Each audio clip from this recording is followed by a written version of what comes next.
The universe was vast, filled with countless species, many of them ancient and powerful, each with their own understanding of the galaxy and their place in it. But for the humans, their story had only just begun. The Galactic Council, a coalition of some of the most advanced species in the universe, had watched with growing interest and increasing caution as humanity expanded its reach beyond Earth, colonizing planets and establishing outposts at a rapid pace.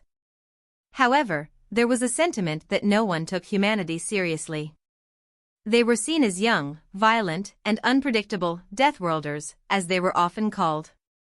For most of the galaxy, humanity was little more than a curiosity, a species that would eventually fall into line like the countless others who had come before them.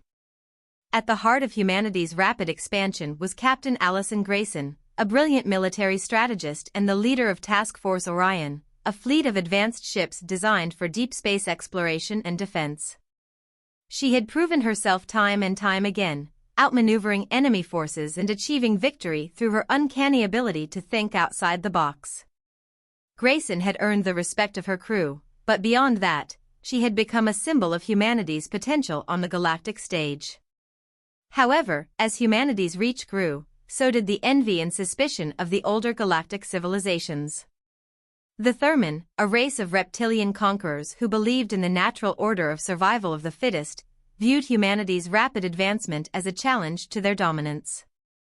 The Zorath, a race of cybernetic beings who believed in the superiority of their synthetic evolution, saw humanity as primitive and reckless. And the Zarl, a species of towering, crystalline beings who viewed the galaxy as their rightful domain, felt threatened by humanity's increasing influence. Grayson had always known that humanity would eventually face opposition. What she didn't expect was how quickly that opposition would take form. It all began when a Zorath fleet appeared on the fringes of humanity's outer colonies, its commander, Kranich, sending an ultimatum: leave this sector of space, or we will teach you the price of your arrogance. Grayson's first reaction was one of disbelief. How could anyone take such a threat seriously? But the message had been clear, and the Zorath weren't known for idle threats. In a way, the challenge was a test. A test of humanity's resolve. A test of whether or not they would back down. Grayson convened with her officers on the bridge of the Sovereign, her flagship. The room was filled with the best minds humanity had to offer: Lieutenant Michael Hayes, her right-hand officer, Commander Elena Salazar, a former diplomat now turned military strategist, and Dr. Isaac Thorpe, a civilian scientist who had been invaluable in developing humanity's advanced weaponry. "What's our move, Captain?" Hayes asked, his eyes scanning the holographic displays of the approaching Zorath fleet. "We hold our ground," Grayson said, her voice unwavering. "We don't back down. We'll show them what happens when you challenge humanity." There was a moment of silence as the crew exchanged uncertain glances. Grayson's confidence was infectious, but it was hard to ignore the odds they were up against. The Zorath fleet outnumbered them 3-1, and their ships were far more advanced in terms of weaponry and technology. "We're not just fighting for our colonies," Grayson continued, "we're fighting for our place in the galaxy. This isn't just about us, it's about showing the universe that humanity isn't to be underestimated. If they want to fight, we'll give them a war they'll never forget." As the Zorath fleet closed in, Grayson's task force took position around the outer rim of the sector, preparing for the inevitable battle. The crew of the Sovereign was ready, but Grayson knew that sheer firepower alone wouldn't be enough. It would take strategy, ingenuity, and a deep understanding of their enemy's weaknesses. The first few exchanges of fire were nothing short of devastating.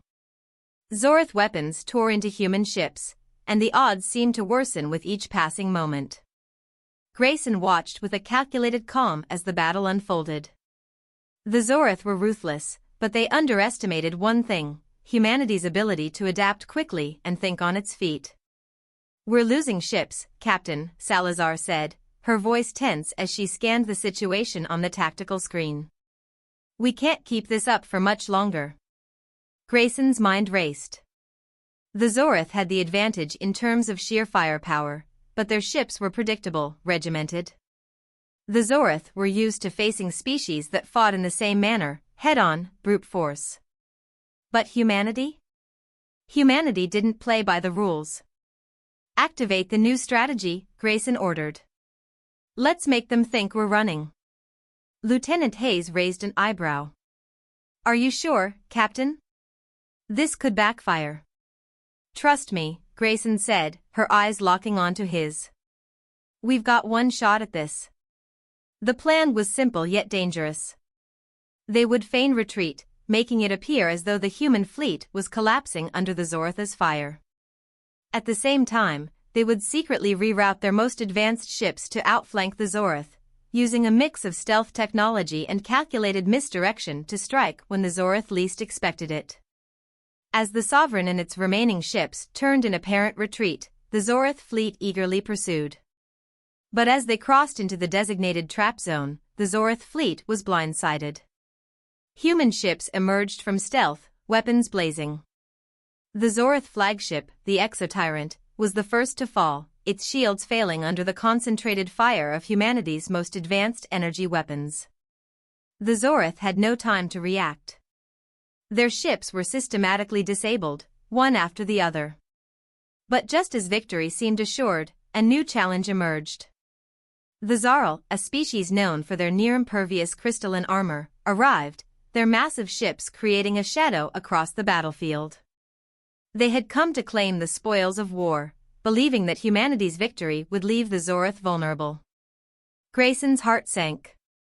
The battle was far from over. Looks like we've got company, Hayes said grimly. The Zarl don't take kindly to anyone getting too close to their territories.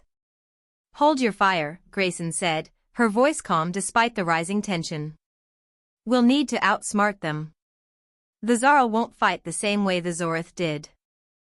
The Zarl were unlike anything humanity had encountered. Their ships were massive, almost indestructible, and their tactics were brutal. But they didn't know humanity's true strength, something the Zorith had learned too late. Humanity's strength wasn't in brute force alone, but in its ability to turn the tide of battle with unorthodox thinking. Grayson had to think fast.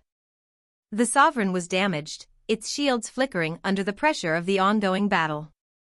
The crew was exhausted, but they knew they had one last trick up their sleeve. They had something the Zarl couldn't anticipate, human ingenuity. Prepare for Phase 2, Grayson ordered. We're going to make them regret ever stepping foot in our space. The Zarl fleet charged forward, confident that the humans had been worn down. But Grayson had a plan. The Sovereign and the remaining ships powered down their systems, simulating a complete shutdown. The Zarl ships, seeing an opportunity, began to advance, believing they had one. But at the last moment, humanity struck. The ships came back online, their weapons firing in synchronized bursts. The Sovereign unleashed its final, most powerful weapon, an experimental EMP pulse designed to disable the Zarl's shields. As the pulse hit, the Zarl ships faltered, their massive hulls vulnerable for the first time in the battle. The humans wasted no time. They unleashed a final barrage of energy blasts that tore through the Zarl ships. In mere moments, the once proud Zarl fleet was in disarray, retreating in chaos as their ships exploded in space. The humans had won again. The aftermath of the battle was felt across the galaxy. The Zorith Empire, having lost so much to humanity, was forced into a ceasefire. The Zarl retreated, their arrogance shattered. And the galaxy took notice humanity was not to be underestimated. In the days that followed, Grayson's victory was celebrated, but she knew that this was only the beginning. The galaxy would never see humanity as weak again. They had proven their worth not through brute strength, but through strategy, resilience, and the sheer force of will. Humanity had shown the universe that they didn't just write history, they wrote warnings. And as the galaxy took a step back and reconsidered their approach, one thing was clear: the Death Worlders had arrived, and they weren't going anywhere. The galaxy had just learned the price of underestimating humanity.